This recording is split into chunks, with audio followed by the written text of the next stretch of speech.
ఉండవల్లి అరుణ్ కుమార్ గారు, ఈయన పట్టు వదలని విక్రమార్కుడు. సాధారణంగా ఎవరైనా కానీ పోరాటం కొంతవరకు చేస్తారు, ఎక్కడో చోట ఆగిపోతారు. దీని మీద భర్తృహరి సుభాషితం కూడా ఉన్నది, మధ్యముల్ ఉత్తముల్ అని. ఈయన ఉత్తముల్ లెవెల్లోకి వస్తాడు, చివరిదాకా సాధించిన దాకా పోరాడినటువంటి వ్యక్తి. అండ్ అసాధారణమైన పోరాటం, ఎందుకంటే అక్కడ ఏ రకమైనటువంటి సమతౌల్యం లేదు. ఆయన ఢీ కొట్టుకున్నది పెద్ద మేరు పర్వతాన్ని. అయినా కానీ ఈనాడు సుప్రీంకోర్టులో సక్సెస్ఫుల్గా ఒక ఆర్డర్ తెచ్చుకోగలిగాడంటే ఆయన కమిట్మెంట్కు, ఆయన పోరాట పటిమకు ఇది అద్దం పడుతుంది. స్థూలంగా ఈ అంశానికి సంబంధించినటువంటి ఇష్యూస్ను మనం పరిశీలిస్తే ప్రధానంగా మార్గదర్శి చిట్ ఫండ్సు, మార్గదర్శి ఫైనాన్షియర్సు. మార్గదర్శి ఫైనాన్షియర్స్ అనేటటువంటి అన్ఇన్కార్పొరేటెడ్ హిందూ అన్డివైడెడ్ ఫ్యామిలీ ప్రజల నుంచి అప్పులు, డిపాజిట్లు తీసుకోవచ్చా? క్రూషల్ పాయింట్ ఇది. 45S అనే ప్రొవిజన్ ద్వారా ఆర్బీఐ యాక్ట్లో 1997 నుంచి వీళ్ళు తీసుకోవటం ప్రొహిబిట్ అయి ఉన్నది. కానీ వీళ్ళు తీసుకున్నారు, అది చట్టరీత్యా తప్పు అనేటటువంటిది మెయిన్ పాయింట్. ఈయన కంప్లైంట్ 2006లో ఇచ్చారు. 2006లో ఇచ్చిన కంప్లైంట్ మీద ఆ రోజు రాజశేఖర రెడ్డి గారి టైంలో పెద్ద ఇష్యూయే నడిచి ఒక ఇన్వెస్టిగేషను అది చేసి ట్రయల్ కోర్టులో ఒక కేసు కూడా వేశారు. ఇవన్నీ ఇర్రెగ్యులరు, ఇల్లీగల్ అనేటటువంటి దాని మీద ఒక కేసు ఇచ్చారు. ఆ కేసు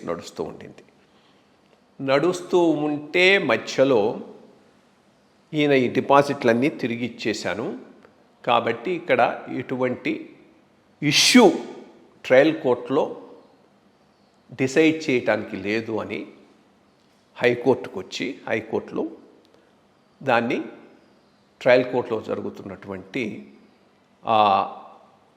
ఆ కేసును క్వాష్ చేయించుకున్నాడు. దాని మీద ఈయన సుప్రీంకోర్టుకు అపీల్ కింద పోవటం జరిగింది. అపీల్ కింద పోయినాడు, ఎన్నో సంవత్సరాలు తిరుగుతూనే ఉన్నాడు. పార్టీ ఇన్ పర్సన్, అదే ఈ సైడ్ ఈయన ఒక్కడే తన కేసు తాను వాదించుకోవటం, అదర్ సైడు హరీష్ సాల్వే గారు, సిద్ధార్థ లూథ్రా గారు, ఇంకా పేరు ఖ్యాతులు గాంచినటువంటి అందరూ పెద్ద పెద్ద లాయర్స్ అందరూ అదర్ సైడ్ వాదించటానికి. ఫైనల్గా ఇన్నాళ్ల తర్వాత కేసు సుప్రీంకోర్టులో వాదన జరిగి ఒక ఫైనల్ జడ్జిమెంటు ఈయనకు ఫేవరబుల్గా వచ్చింది. ఇప్పుడు సుప్రీంకోర్టు ప్రధానంగా 3 అంశాలను ప్రస్తావించింది. మొట్టమొదటిది, హైకోర్టు ఇచ్చినటువంటి జడ్జిమెంట్ను స్క్వాష్ చేసింది. హైకోర్టు ఇచ్చినటువంటి జడ్జిమెంట్ ఏదైతే ట్రయల్ కోర్టులో జరుగుతున్న ట్రయల్ను అవసరం లేదు అంటూ అది క్వాష్ చేస్తూ ఇచ్చిన హైకోర్టు జడ్జిమెంట్ను ఓవర్ రూల్ చేసింది.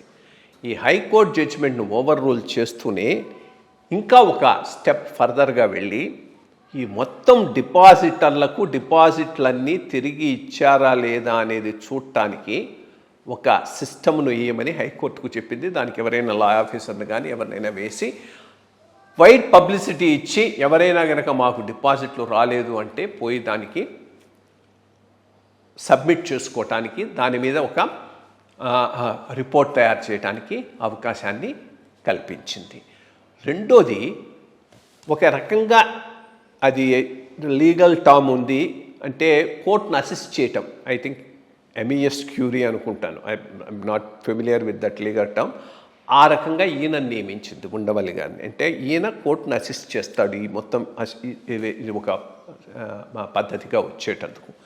సో ఆ రకంగా అన్ని రకాల సుప్రీంకోర్టు దీన్ని చూచి ఒక మేజర్ నిర్ణయమే తీసుకుందని చెప్పాలి. ఇప్పుడు నెక్స్ట్ క్వశ్చన్ విల్ బి ఈ 6 నెలలు, దానికి ఒక టైం లిమిట్ కూడా విధించింది. 6 నెలలలో డిపాజిట్లు, అందరికీ డిపాజిట్లు సరిగ్గా పోయినాయా లేదా, ఎవరికైనా డిపాజిట్లు రాలేదా అనేటటువంటి విషయం మీద ఒక సపరేట్ కమిషన్ ఎగ్జామిన్ చేయటం. ఇదైన తర్వాత ట్రయల్ కోర్టులో ట్రయల్ మొదలవుతుంది. ఈ కోర్టు కేసు లాజికల్ కంక్లూషన్కు పోయేటటువంటి అవకాశం ఉంది. సాధారణ పరిస్థితుల్లో అయితే ఇది జరిగి ఉండేది కాదు. ఇది ఒక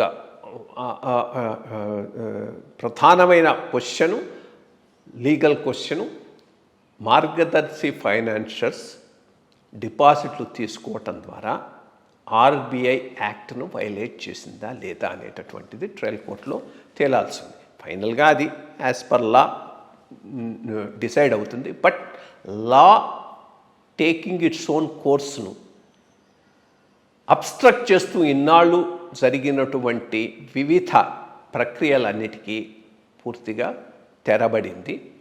ఈ కేసు దాని లాజికల్ కంక్లూషన్కు పోవాలని ఆశిద్దాం. బట్ ఏది ఏమైనా ఇది సాధారణమైనటువంటి ఎఫర్ట్ అయితే కాదు.